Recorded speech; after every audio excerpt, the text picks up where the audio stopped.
Welcome, everybody. I am so happy to have in this wellness talk a dear teacher and sister of the Dharma that also belongs to the Shivananda lineage that most of you may know. And she's Durga Leela. She is the founder and creator of Yoga of Recovery, and she is the author of the book. So thank you for inviting me to have this conversation, and welcome everyone that's tuning in wherever you are, in whatever time you're in. What made me create this program was I had life experience with addiction, and I was resolving my own issues. But sobriety isn't just putting down the substance or behavior of choice. There's it's that is but a symptom of really what's underlying that disorder.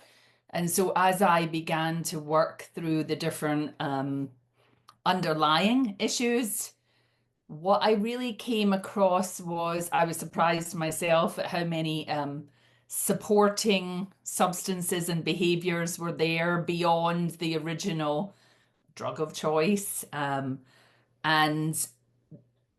what I really was aware of is I had, I'm going to say damaged, but I really had an imbalance in my metabolism. And so living without the distractions or the masks over some of the real kind of sufferings that I had was becoming increasingly difficult. I was in a foundational recovery pathway program, which my recovery started in and continues to this day since 1999. So I was also in therapy, and I was taking some time off from my career. And my therapist wanted me to see a psychiatrist because I wasn't going back to my career. And he wondered if it was because I had like a co-occurring disorder, and the psychiatrist diagnosed me with clinical depression. And I could see where that diagnosis would come from, but there had been an entire shift within me. But there was still the emergence from an old story into a new narrative. So I kind of stood at a turning point where I had to decide, would I go for the pharmaceutical solution, or would I increasingly let go in a what I call my progressive pathway of recovery of things that were addictive and still highly damaging to me. And that thing was cigarettes, right? So you can be, for me, sober from alcohol and no longer using any drugs, but I did still smoke cigarettes. And I am a person with asthma since childhood, so it really did have an effect on me, which I will describe as quite depressing, right? Because I often would take a a shot of an inhaler and then light up a cigarette. And so that's addiction, right? And So it people that people can tell when an addiction is because of that kind of behavior that is damaging themselves, and they perhaps were not aware before. That's when you said, "Oh, something is going on here." I I was think. always aware that Mm, smoking wasn't a very intelligent choice, especially because I didn't have good lungs, right? I mean, I often felt the stress in my lungs, and that was pre-existing before I ever smoked a cigarette, right? mm, So cigarettes made it worse. And to receive a diagnosis when I was already in recovery, it was like, okay, like I see this. And for me, it was just a call for more more action on my behalf. Like I couldn't just really rest, and other people in recovery can continue to smoke cigarettes, and they're still in recovery. But for me, it just was like I don't think I should really take a pharmaceutical antidepressant when I know exactly why I I still appear to be depressed, right? And I would say this from a very yoga point of view. It's a perspective of prana, right? I can't breathe properly. I was practicing yoga. I would go and, take a class on the mat, and pranayama had been part of my practice because Shivananda was my original practice back from their London center, like before I approached any kind of recovery. So I knew pranayama, and I knew it's like capacity to be a profound healer, especially for something like depression. But I also knew, because of the healing of pranayama, that smoking was like a toxic pranayama. So it was keeping me stuck.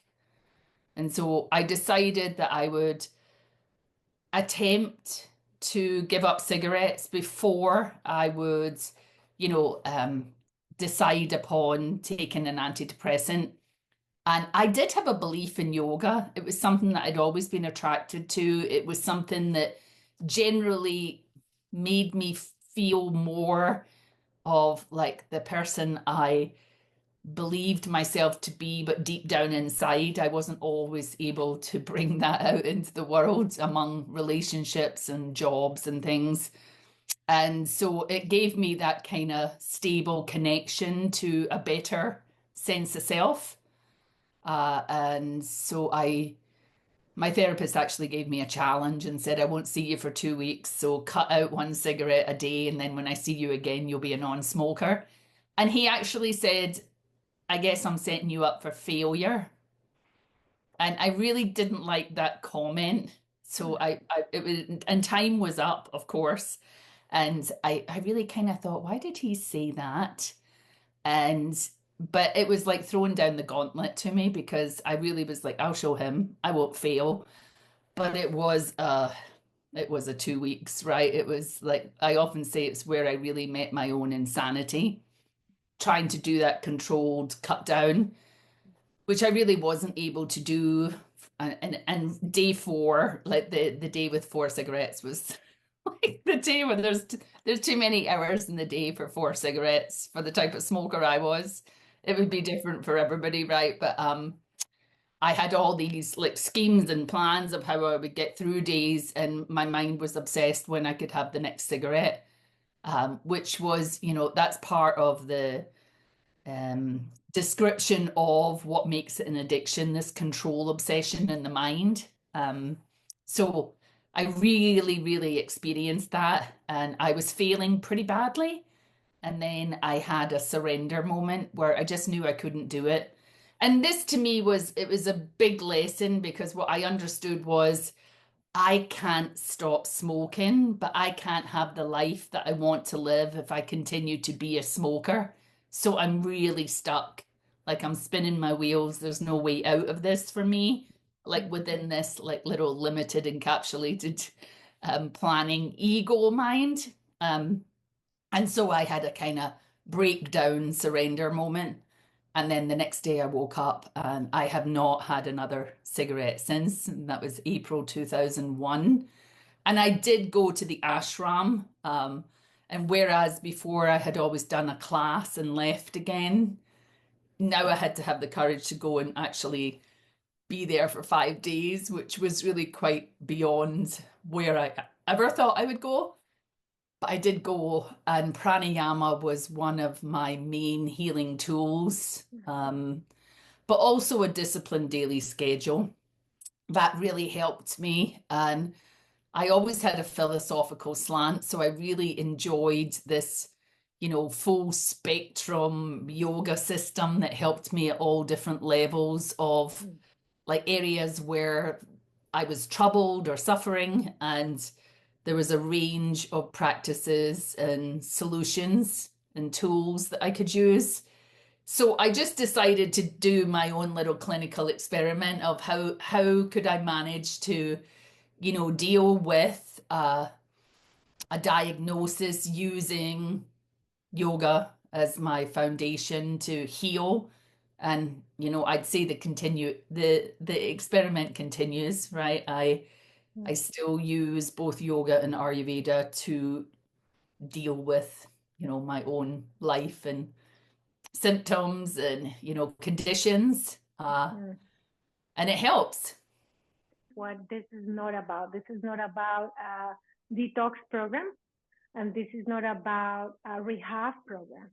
And also, yoga is not only about what happens in the mat and what pranayama, the exercise of the prana is. Yoga goes beyond. And I like the fact that you combine the 5 points of yoga, the 4 parts of yoga, and Ayurveda. And would you explain to someone that has no idea what we're talking about a little bit what it is? Let's start with Ayurveda. What is this? What is so important in yoga of recovery? Yeah. So at that point, pretty much around the same time, and it was partly why I was appearing to be depressed, I would say, was I would often say that I had the tiredness that sleep wouldn't remove and the hunger that food didn't resolve. Since like 13 or 14 years old, used various drugs, alcohol, cigarettes, coming from a family with heart disease and alcoholism and type 1 diabetes. I was somewhat in a metabolic disorder, right? So I didn't I was damaging my lungs with the smoking. I had very clear signs of hypoglycemia, right? Which meant my blood sugar would sort of drop to low. And I'd resolve that with ill-advised choices like cigarettes and coffee and sugar and soda or something. So it would rescue me very fast, almost too much so, ramp up my system and then crash me back down. So sleep and digestion were two major areas that just made me feel uncomfortable on a daily basis. And yet, I remember thinking, I need to resolve this. And I didn't really seem to have the willpower or the compliance to really stick with, sometimes I call it the diet and exercise dogma, because there would always be a diet out there and maybe I'd try it, but I would always feel kind of awful at some point in it and think, oh, this is just like, I feel worse than I did before. And then actually my yoga teacher sent me to a talk on Ayurveda, and she started to talk about how this was a system of health where it believed that we as the manifestation of consciousness or spirit, like in the material level, that's the five elements. So there's a medicine system that's attached to a spiritual path, right? So the baseline of the healing is spirituality, but there's a real material reality to living this embodied existence. And then Ayurveda takes that and says, for each person that we see, we're all humans, but there's differences, right? So they say that the combination of the five elements is unique to each individual. And so they name a constitution. It's like the vehicle that you're driving. So yoga gives you the reason and purpose of the journey.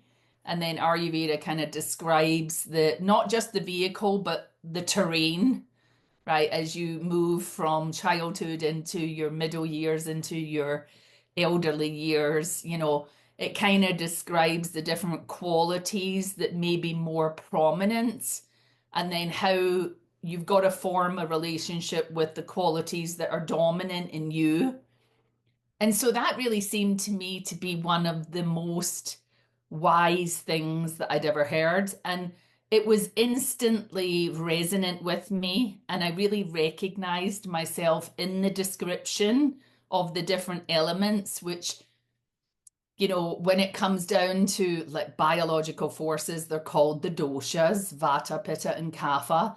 And because of the different elemental root of the dosha, they have different qualities, and that means they show up differently at like the physical structural level. They show up differently at the physical metabolic level and also the mental emotional level. So we're all on this spiritual journey, but we've got all these different qualitative like vehicles that we're driving in.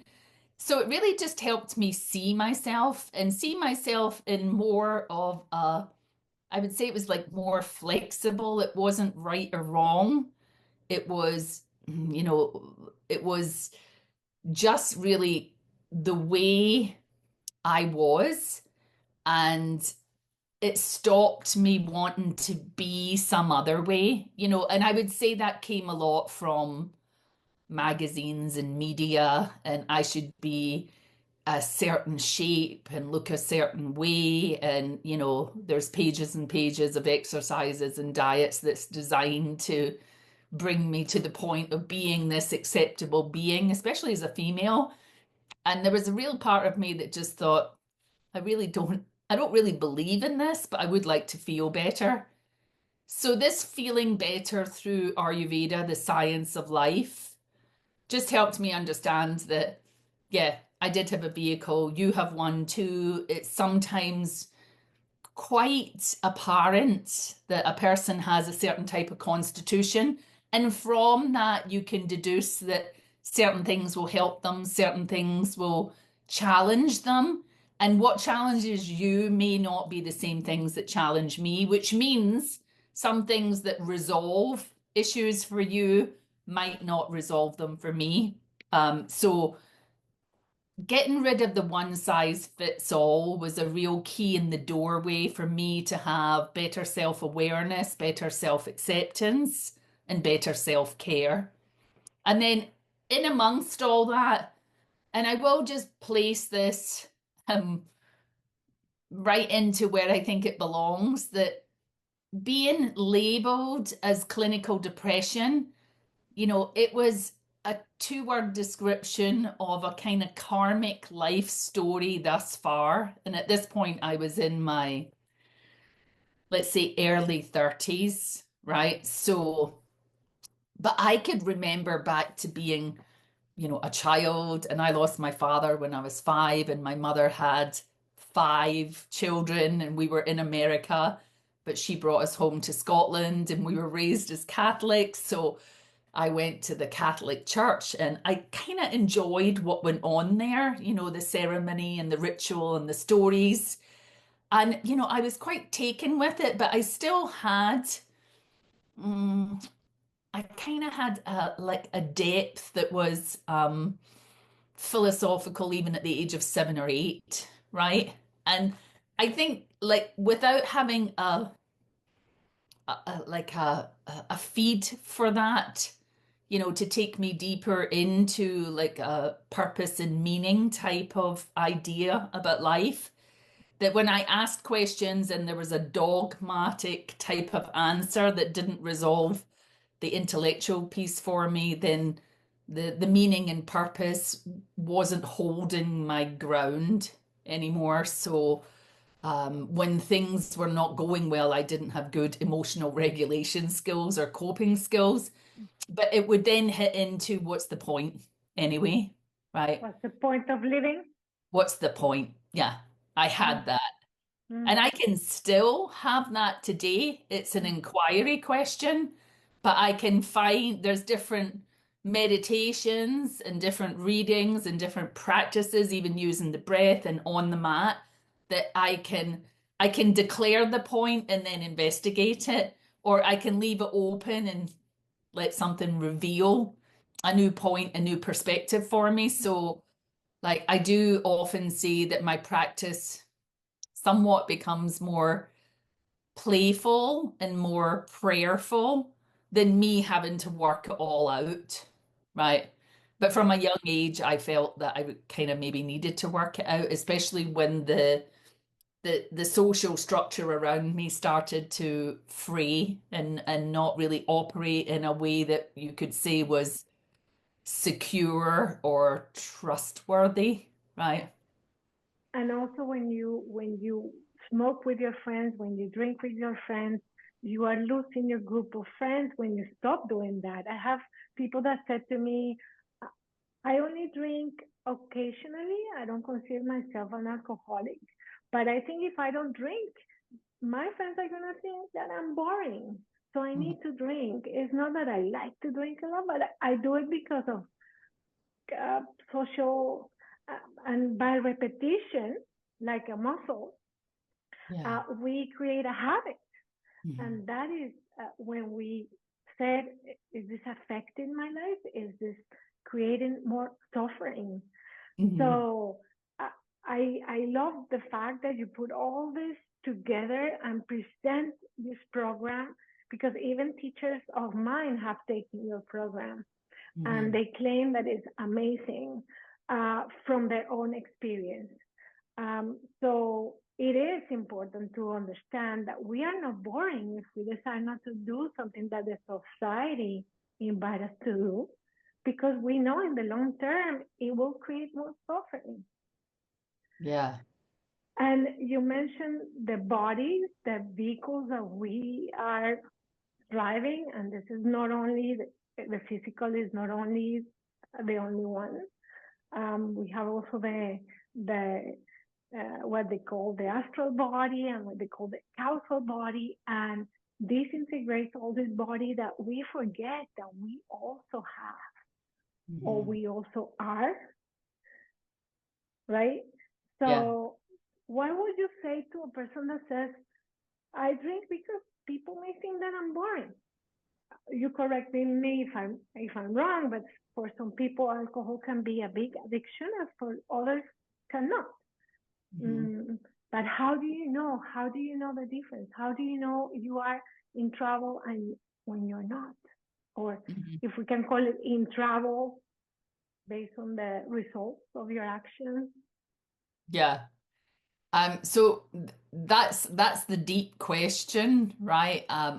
With hindsight, I can look back and I can understand that the social culture around me, it did involve a lot of alcohol. And I don't mean to speak against my country folks, because Scotland is a great place, but we have whiskey and Yes, it's a big part of the it's a social tradition. scene. Yeah, yeah. Yeah. So like what's before that? Because many people can drink, and some people can drink heavily, but that doesn't mean they have a problem, right?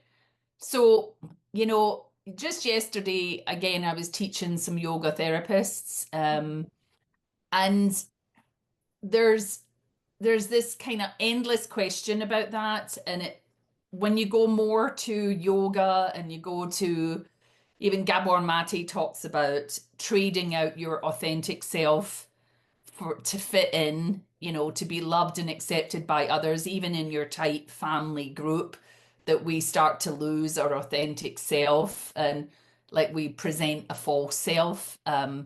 So I think everyone's kind of aware of that. But when do these things become like uh, an addiction? So basically, I was taken into a group of people working through the 12 steps, and the 12 steps give this definition of what is alcoholism. And it's always helped me.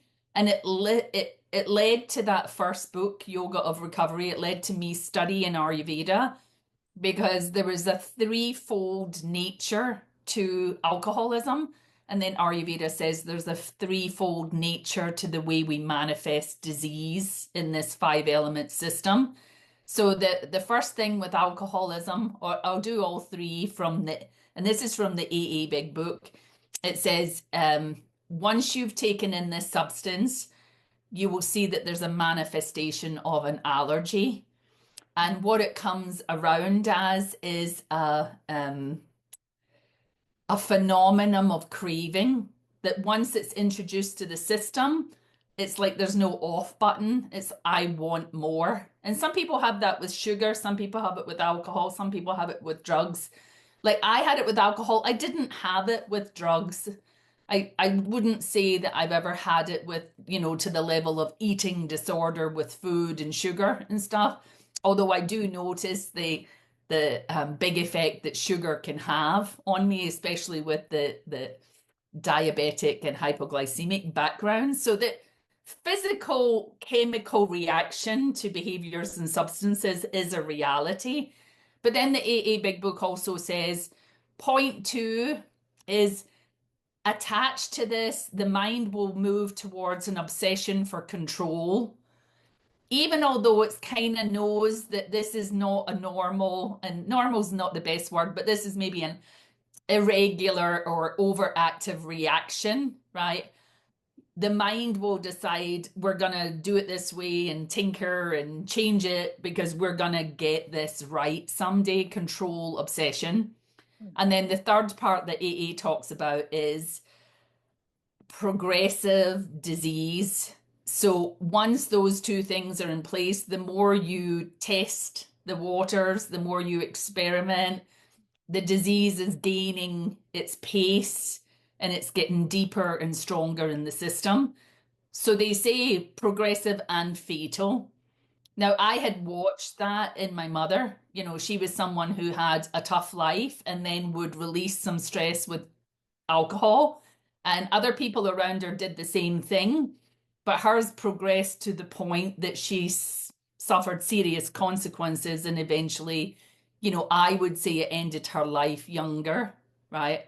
And so I was aware that that same thing was alive and within me. I was living that same experience, and it was very, very much related to, and for me, I would say mostly alcohol and cigarettes. Like, I didn't have the same thing around drugs, but there was something about self-identity and self-control or something that had me hold back. Like, I didn't feel I really identified or belonged with the drug image, right? Where alcohol had more of a social acceptance, right? So one day when I was giving up those cigarettes and I went into that ashram, I returned to hear a talk from Mark Halpern, who founded the California College of Ayurveda. And I had been praying for guidance on Dharma because I was not moving back into my career. Every time I felt like I might have to go back into the corporate life, I had knots and tightness. And so he gave this talk and my whole world shifted. I knew exactly what I was going to do. And it was the second ever talk that I'd heard about Ayurveda. The first one was about the Constitution.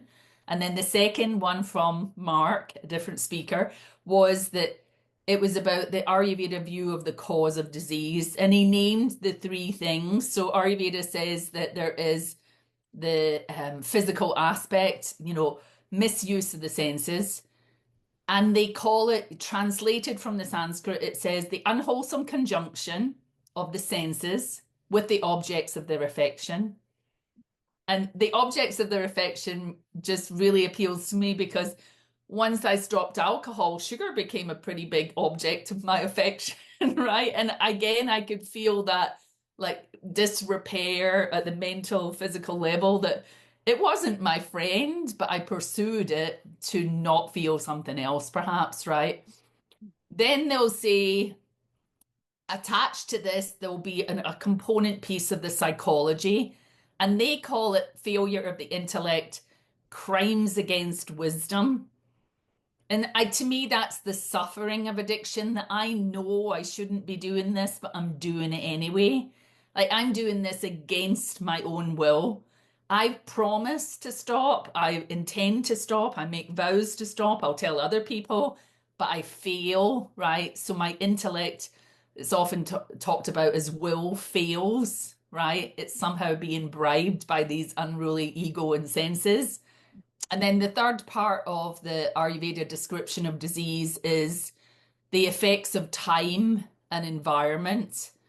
That as you repeat this misuse of the senses and crimes against wisdom, that as that repeats over time and supported by environment, then the disease will go deeper into your system.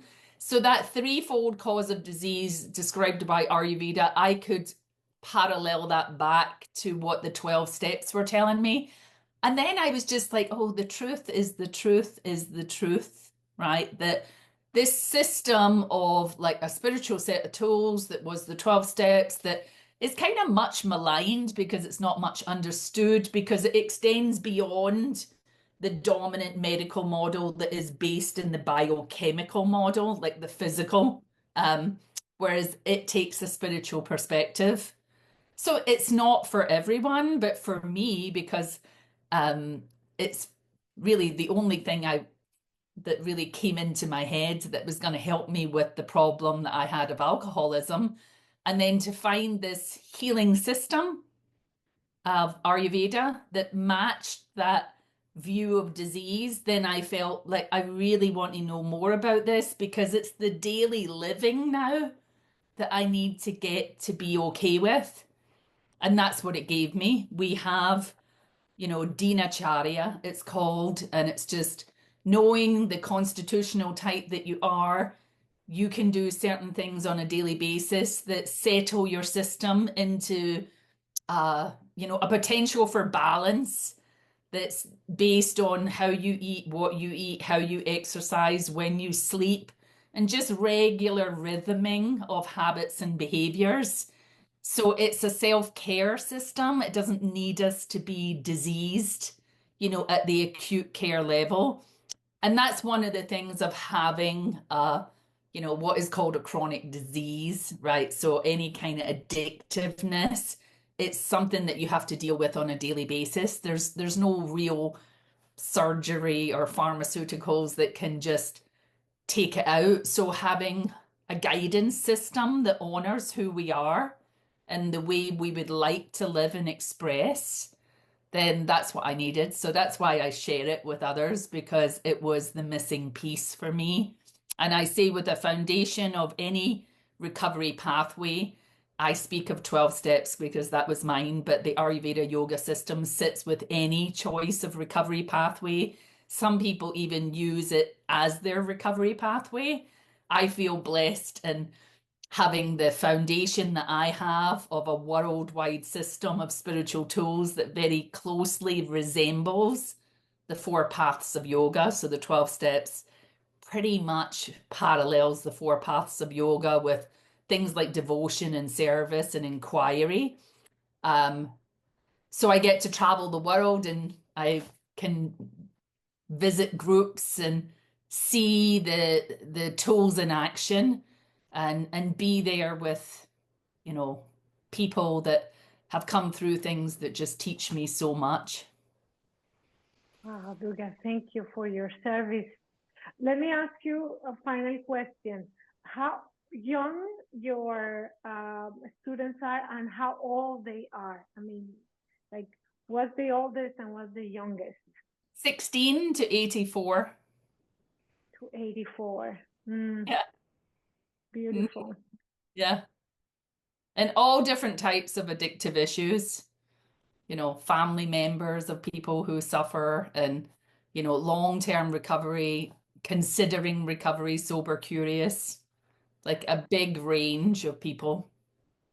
The ability to cut that kind of karma from our family lineage. I think that is very beautiful. Um, so you mentioned you do this in the ashrams, and I'm very curious about the retreats that you offer. How can you participate in yoga recovery, right? One of the first ways to do it is online, like this. And every second Saturday of the month, I offer a free to register, and donations are welcome, but it's free to register. You can come along, and at 8 to 10 a.m. Pacific time, you can come in and you can hear me talk about an aspect of how we're using the perspective of yoga, Ayurveda, to reframe addiction and lead into an expanded solution. So the second Saturday of every month, 8 8 to 10 Pacific time. And then, so that's the easiest way to just come by and see who we are, right? There's a website, yogaofrecovery.com. You can look at that. If I'm running retreats and doing things online, the things will be listed there. We also have the book, which is another, like, looking for ease of access. The book is there. You can get it on paperback and Kindle and Audible. And so you can read through the book. And then I have online courses, online sessions where we'll dive into, there's something called the 6 tenets of yoga recovery, like looking into the roots of the addictive behaviors. And that's how we get to be allowed to invite in as many people as attend, the range of people, because we're looking at the roots of the addictive behaviors. So one of the things that we've done is we tend to have a them and us perspective. You know, there's certain things that are addictive, and you know, it's alcohol and drugs, so there's the addicts and the alcoholics, and here's us. But there's a lot of misery making and acting out with a whole range of behaviors and substances, right, that you were sort of speaking of, like when is it an addiction? So a lot of people know that they're stuck in behaviors that aren't like life affirming. They're not moving them in the right direction that they want to go in, but they're not heading into a rehab, right? So we have these offerings where people get to inquire into like, what is this? What's going on with me? Talk with other people.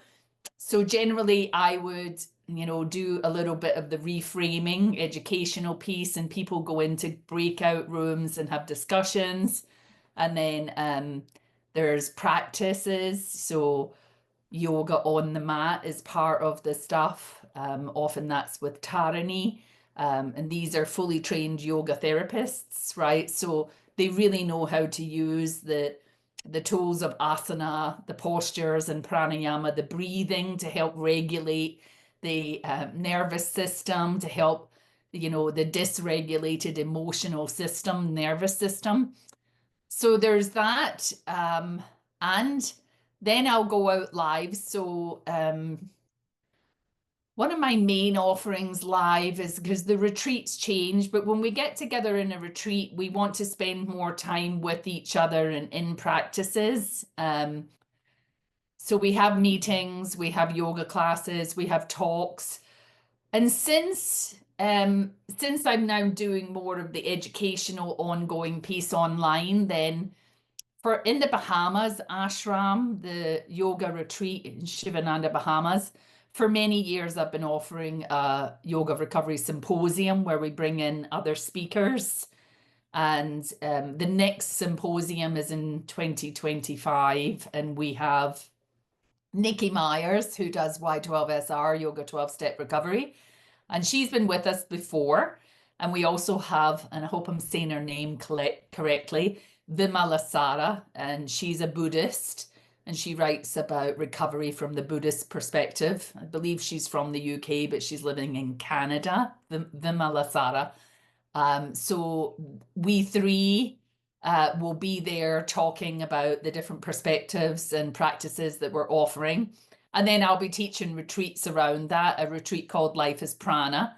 So again, kind of relating to for me, the kind of inquiry that I had about the vital life force. And in that we talk about how our feeling states when our prana is disturbed. So we name them as tired, wired, pain, and stress, and how they can lead, that just feeling that way can lead into a habitual response of reaching for something outside of ourselves to, you know, deal with something that is actually real and happening within us. And then offering different tools, prana practices, right? Um, Teaching life is sweet, which is a similar thing, that we are kind of primed to seek out sweetness in our life, and we're being met by a food chain that has addiction engineered into it by the addition of excess sugar and salt.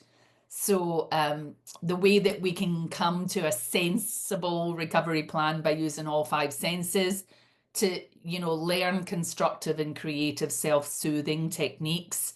So again, right on the beach in the Bahamas, it's about the environment and the people coming together and sharing. And I just want to mention, there's other things, but what really came to me, and it is because of my, you know, my diagnosis and my choice to have a more active participation in the maintenance of my health and balance, both at a physical, right from a digestion, elimination, type of sleep, the basics of life, all the way through to self-care, but a continuum of care. So, like, I like to have help for a system that, you could say that I kind of trashed it, right? So, I receive help and I go to India and I take people to India for a detoxification process, which is called Panchakarma.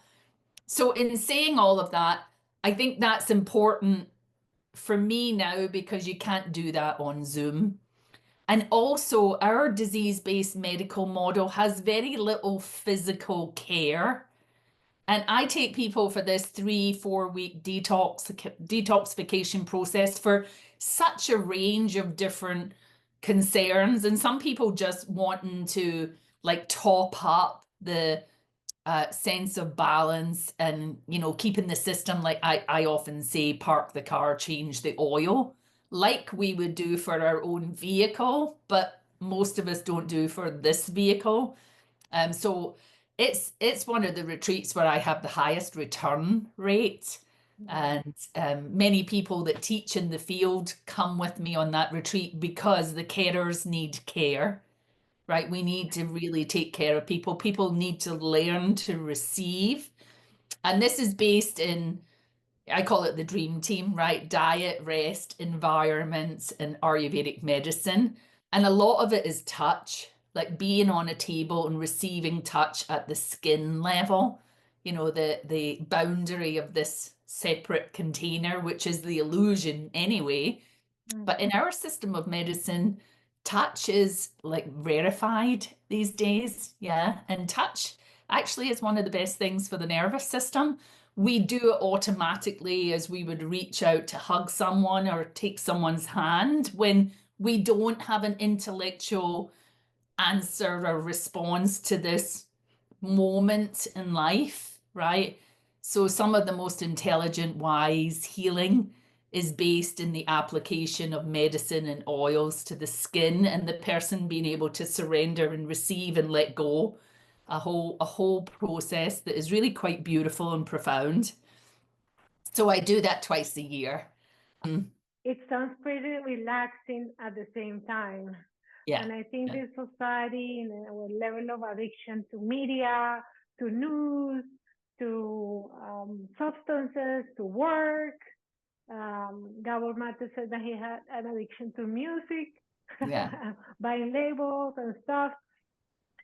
Relaxing is a very important moment for the stop and notice what's going on. If we don't do that, as you said, as we change the oil in the car, if we don't do that to our own body, how can we find the balance?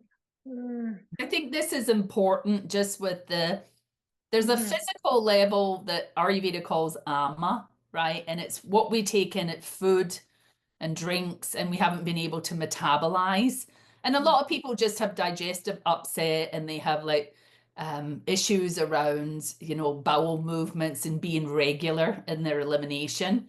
And that's just, I mean, I know that was such a part of my life when I was drinking and smoking and, you know, um, let's just say what the opiate crisis brought a new medicine called opiate-induced constipation syndrome, for which a medicine was issued in the middle of the opiate crisis. So that very baseline metabolic repair needs to be done, right? The hormones are disrupted by like all the different things we put into our bodies and there's also at the psychological level, like what you mentioned, Jyoti, this it's not all physical, right? So the more subtle body stuff that we have undigested life experiences, and the word for that tends to be trauma, which, for me has the word ama in it, AMA. And so the physical ama is what we're working on in Panchakarma, but it's also the emotional ama. So it's a great place to be able to, receive and really see what comes up and what wants to be let go of, what wants to be processed and released. And that's at, emotional, psychological, mental health issues and some of the past stuff that has been unmetabolized, right? And then one thing I should mention, just because there's a lot of people out there and they do want a new, offering. So I want to say that the people that get invitation to the Panchakarma are the people that I'm working with as clients and students first, because it's a big journey, it's a big commitment. But also because of the difference between acute care for addiction and the care for the chronic aspect of like recovery into the um, medium term and long term, then we ask that each person that wants to join us live in retreat has 90 days abstinence if they're like chemically substance addicted, because we need to make sure that you're reaching out for the level of help that you need right now. So if you are in a place where you're unable to make it through the days without resorting to like alcohol or drugs, it's proper that you seek out the medical help that can help you get established in like a baseline sobriety. And then you would be welcome to work with us on somewhat the fog has to be cleared a little for you to take on this reframing and do some of the more like blossoming work, and sitting beside a disease-based medical model that really excels at acute care, then let it do what it does well, and then just know that there's other people offering the continuum of care and offering the care that's based in community and in the circle, and bringing back our chanting and our ceremony and our song and our food, and that level of ongoing life lived well, right? So I think it's important to mention that. No, that is very important. Unfortunately, my friend took her life. God. And for me, that was devastating because some people is on the age of not wanting to live anymore. And this is the light in the tunnel, but you have to walk the tunnel. And if in these programs they ask you to be away from the substance for 90 days or X amount of time, there is a reason about it, because they don't want you to collapse. They don't want you to waste your time. They don't want you to be all over the place, when they need your mind a little bit clean in order to enter into the deepest of your being, and you enter yourself. It's a round trip, I will say. Yeah. Yes. It's So an inside job, we say, right? That really speaks to me is that the first word of the 12 steps is we. So reaching out for help, it's really good. And then listening to the guidance that you're given for what kind of level of help is needed. Because many people want, and we could call it spiritual bypassing, right? That they want some, peace and like meditation, but there has to be a cleaning house first, right? So in our language, it might be tamas. So the tamas is too like stagnant and heavy and veiling. So you can't offer the wisdom teachings until you've done a little bit of clearance from that. And the tamas is layered and layered the more you keep adding drugs and alcohol into the mind body system. So there's that's why I mentioned the like acute care aspect. And it's not all down to the medical model, because I didn't go into the medical model. Like I never went to a rehab. I went into a 12-step program. And we often say we come to, and then we're able to kind of see, oh, okay, so it's because I'm doing this. I have a part in this. It's not all happening to me. So you've got to be able to kind of use the second word, we admit it, and then we ask for help, and then we accept the help, and then we action the help that's offered. So there's those stages that brings us to a place of like readiness and willingness to be able to receive different perspectives on what is the problem and the many layered solution that we can all participate in. But it is dreadful to think that, you know, someone ended their life just as they were reaching out. And I feel for that. I mean, I was someone who ended up in intensive care from suicide attempt. So it is an aspect of the disease. It is a aspect of like the denial system and the darkness that the solution in recovery terms, they often say that we're so stuck in the problem that we think that's the only way out. And then they'll say it's a long-term solution to a short-term problem. Like that problem's not as deep as we think it is, but we're not in the light. So getting into the company, like you were saying, the opposite of addiction is not sobriety, it's connection. So to be around anyone that has a little bit more light than you have starts to dispel the darkness that you're living in. Um, and of course, a referral system is always needed, right? You know, when I was trained in Ayurveda, we would be anything that was beyond our scope of practice or anybody that had you know, like suicide ideation or whatever, we'd be asked to refer them out. And I mean, really, it's sort of taking care of making sure the person knows that there's a different level of help, but you know, it's never anyone's fault that someone takes that decision, right? Yeah.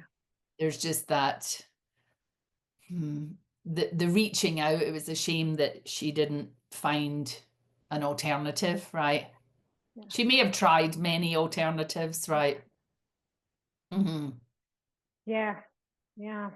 So that was very sad because I was listening to Gabor Mate, and he said the problem is that people don't want to leave.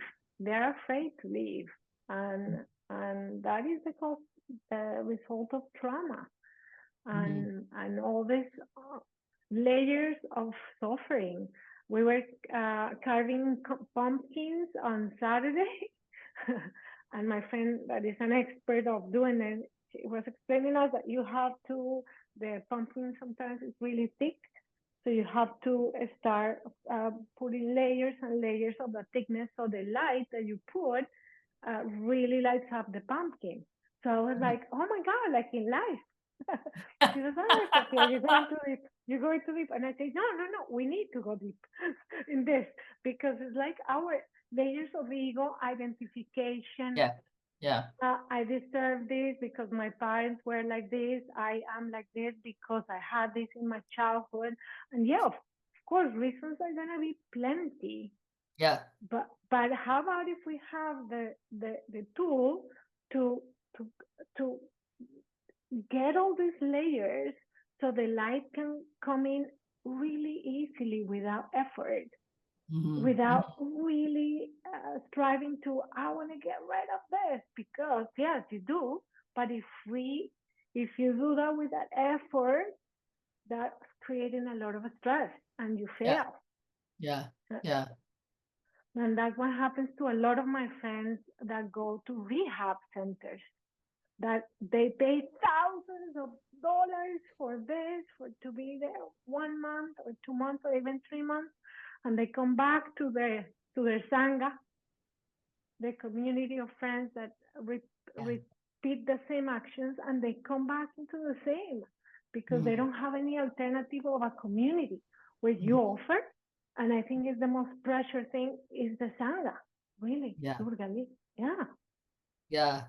And we yeah, do, I mean, the way we've set up the, you know, especially the war on drugs and the criminal justice system and legality of certain substances and all the rest of it. We tend to offer punitive measures for people that we can quite clearly see are suffering from use and addiction. And then really satsanga would be the cure, and putting people in jail and stuff is the opposite. So I know it as kusanga, and my teacher Ramkumar, Dr. Ramkumar, he calls it do sanga, kusanga, do sanga, the company of the unwise. And it's a big effect, right? It's the family, it's the system of family disease that just to be around it affects the person's ability to be clear about who they are and their boundaries. And, you know, codependency is an aspect of this addiction. So, disease. Um, so yeah, it takes something much more than acute care. So the terminology is recovery oriented systems of care. And we're moving more towards that as we begin to understand the role of community and going away from the disease-based medicine model and trying to put the care systems in the community, right? And especially with like the practices like MBSR and yoga, emotional regulation techniques, all of that.